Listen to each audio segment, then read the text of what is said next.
Bonjour chers frères, chères sœurs, je m'appelle Michel Silva Andrade, je suis né au Sénégal de parents capverdiens. J'ai grandi aussi dans l'église, dans l'évangile, mais très tôt, j'ai reconnu moi-même que j'avais besoin du Sauveur et Seigneur Jésus-Christ. Et j'ai senti cet appel pour le ministère de la parole dès le plus bas âge. J'ai grandi dans une communauté qui était très active dans la mission, très active dans l'évangélisation. Et moi-même, comme j'ai dit, j'ai compris, si vous voulez, ce message, je l'ai épousé moi-même pour répandre l'évangile à travers les nations. Et donc, en grandissant, nous avons appris à connaître Christ, nous avons aussi appris à répandre sa parole. Pendant l'adolescence, si vous voulez, je me suis un peu refroidi. J'ai été à l'université et je me suis dit, bon, ces affaires qui concernent Dieu, je vais les mettre un peu sur une étagère. Mais ceci m'a conduit à une véritable angoisse. J'ai perdu vraiment le sens de la vie. J'ai reconsacré ma vie, j'ai redonné ma vie au Seigneur, si vous voulez. En 1983, j'ai été baptisé, impliqué dans l'évangélisation, impliqué dans la mission avec Opération Mobilisation par exemple, formé en œuvre missionnaire, formé en mission aussi par Christ for the Nations des États-Unis. Et ceci, vous voulez, m'a ouvert certaines portes. Mais moi, j'aime la Bible, je suis un amoureux de la vérité. Et donc, en étudiant la parole de Dieu, j'ai bien compris depuis longtemps ce qu'était le salut. Le salut, ce qu'on peut appeler la sotériologie, n'est-ce pas, la doctrine du salut.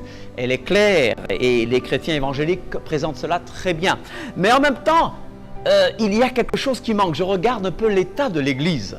L'état de l'Église, et dans la Bible, je regarde l'Église et je dis l'Église que Jésus-Christ a laissée. L'Église que Dieu a plantée n'a rien à voir avec l'Église officielle de maintenant. Je pense à un passage de la Bible dans Jérémie 2, 21, où l'Éternel parle. Bien sûr, il parle d'Israël, mais l'Éternel dit qu'il avait planté Israël. Et on va transposer ce texte à l'Église, parce que l'Église, c'est l'Israël de Dieu. Alors, le texte dit, je t'avais planté comme une vigne excellente, du meilleur plan. Comment as-tu changé, dégénéré en une vigne étrangère? Alors, le salut a été prêché, clairement. Beaucoup de gens l'ont compris. Malheureusement, nous avons vu beaucoup de gens qui ont ajouté des choses, qui ont compliqué le salut, je parlerai par exemple d'un évangile déséquilibré de la prospérité. Je parlerai de cet évangile qui n'a plus rien à voir avec l'évangile pur, avec l'évangile simple que Jésus-Christ nous a laissé. Nous avons eu tellement d'écarts, des prédicateurs escrocs, des prédicateurs amis de l'argent, des prédicateurs sans éthique. Et ceci crée en moi une certaine révolte. Et je me dis, Seigneur, ta parole nous dit une chose, mais qu'est-ce que nous voyons maintenant? Je prends le cas de Matthieu 23, où Jésus nous parle par exemple des scribes et des pharisiens. Oui, ils étaient assis sur la chair de Moïse, c'est-à-dire que ceux qui l'enseignaient étaient doctrinalement corrects. Mais Jésus nous dit clairement que ces mêmes hommes lient des fardeaux pesants et les mettent sur les épaules des hommes, mais ils ne veulent pas les remuer du doigt. Ils font toutes leurs actions pour être vus des hommes. Je vais sauter pour aller un peu plus loin. Verset 7, le verset 7 dit, ils aiment à être salués dans les places publiques et être appelés par les hommes rabbi, rabbi.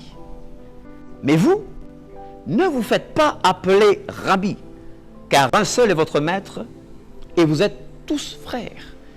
Alors ce que nous avons maintenant, c'est que les gens aiment être appelés révérends. Révérend, révérend. D'abord, je vous dis que révérend est un blasphème, parce que le seul révérend, c'est Dieu.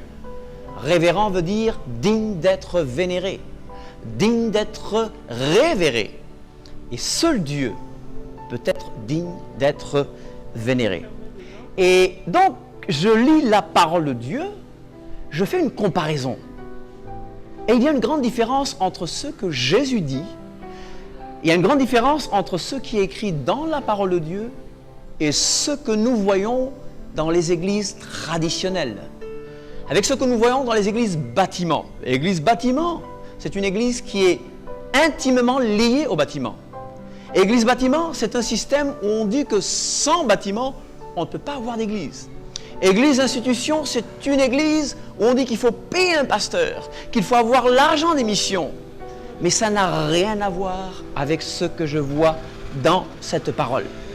Nous sommes à un moment où il y a beaucoup de superstars, de téléprédicateurs, de TV évangélistes qui sont quelquefois tellement cupides, tellement manipulateurs, des gens qui poussent les chrétiens à les idolâtrer. Je vois une grande idolâtrie autour de moi. Je vois une grande apostasie. Je vois l'amour de l'argent, alors que la parole me dit que l'amour de l'argent est une racine de tous les maux. Je ne vois pas l'humilité de Christ. Je ne vois pas la douceur de Christ que je trouve dans les évangiles. Et Jésus dit clairement au verset 8 de Matthieu 23, « Mais vous, ne vous faites pas appeler Rabbi, car un seul est votre maître. Et vous êtes tous frères. » Nous oublions cela. Le système religieux que nous avons maintenant, nous avons souvent accusé les autres, les sectes. Nous avons accusé, par exemple, l'Église romaine de beaucoup de choses. Mais maintenant, nous tombons dans le même piège. La Bible dit que nous sommes tous frères. La Bible montre clairement qu'il n'y a pas de distinction entre clergé et laïc. Le concept, si vous voulez, la distinction entre clergé et laïc est entièrement étrangère à la Bible. Ça, c'est vraiment une vigne étrangère. Ça, ce n'est pas le plan original de Dieu. Dieu nous a laissé une église, l'église des actes, l'église des épîtres, l'église qui est née à la Pentecôte de l'an 30. Nous avons vu que cette église-là était une église puissante. Oui, ce qui caractérisait cette église, c'était la puissance, la pureté, l'autorité spirituelle. Il pouvait dire, je n'ai ni argent ni or, mais ce que j'ai, je te le donne. Au nom de Jésus-Christ de Nazareth, lève-toi et marche. Eh bien, sachez que moi aussi, j'étais dans ce système. J'étais dans ce système où on faisait la différence entre clergé et laïc. Ceux qui avaient été à l'école biblique, ceux qui avaient été ordonnés selon la vision humaine, on les appelait révérends pasteurs. Je regarde encore une fois la Bible, je ne trouve pas révérend pasteur dans la Bible. D'abord, la Bible nous dit de ne pas aimer les titres. Pasteur, le mot pasteur ne se trouve qu'une seule fois dans le Nouveau Testament. Qu'une seule fois, et c'est au pluriel. Les premiers chrétiens avaient des pasteurs. Et ces pasteurs-là, en fait, c'était les anciens qui avaient un rôle de pasteur et un rôle d'évêque. Eh bien, le diable a poussé l'Église à faire la distinction entre pasteur, ancien et évêque.